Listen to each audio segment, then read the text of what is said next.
ఇక్కడ మాట్లాడే ఉద్దేశం ఏమనగా గౌరవ ఎమ్మెల్యే గారు నిన్న అసెంబ్లీలో 0 ఓవర్లో వక్ఫ్ ఆస్తుల పరిరక్షణ గురించి ఒక కమిటీని ఏర్పాటు చేసి దీనిపైన దర్యాప్తు చేయాల్సిందిగా, సమగ్రమైన దర్యాప్తు చేయవలసిందిగా కోరి ఉన్నారు. దానిపైన ఈ సందర్భంలో పార్టీ తరపున మరి మతం తరపున ప్రతి ఒక్కరి తరపున ముస్లిం సమాజం తరపున దీన్ని మేము సాదరంగా ఆహ్వానిస్తున్నాం, స్వాగతిస్తున్నాం. దీన్ని అయ్యా ఈ కమిటీ టోటల్గా విచారణ జరిపి ఎవరు అక్రమాలు చేసినా అది ఎవరైనా కావచ్చు, ఏ ప్రభుత్వంలో అయినా కావచ్చు. దయచేసి ఇంకోటి కూడా చెప్తున్నాం, ఆ రోజు ఉన్న షెడ్లు ఎంక్రోచ్మెంట్ అయ్యాయని చెప్పి తీశారు. ఆ ఎంక్రోచ్మెంట్ అయిన తేదీ 2014 నుండి చేస్తే బాగుంటుంది.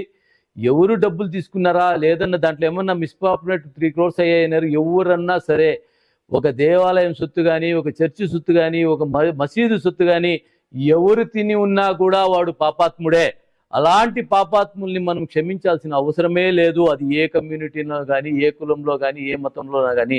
మీరు చేసిన ఈ ప్రయత్నానికి మేమందరము కలిసి మిమ్మల్ని ఆహ్వానిస్తూ మేమంతా మీ వెనకాల ఉంటాం.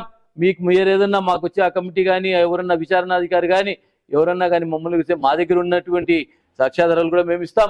లేదంటే మేము మోటివేట్ చేస్తాం. అయ్యా ఏదన్నా మోసం జరిగిందా, క్రైమ్ జరిగిందా, నేరం జరిగిందా, ఎవరి వలన తప్పు జరిగిందా, అక్కడ ఏమన్నా తీసేసే దానిలో పేదవారికి ఏమన్నా కడుపు కొట్టామా, లేకపోతే పేదవారి దగ్గర డబ్బులు తీసుకున్నామా, పేదవారిని ఎవరన్నా ఇబ్బంది పెట్టారా, ఏమి చేశారు అనే దానికి మేమందరం సహకరిస్తాం.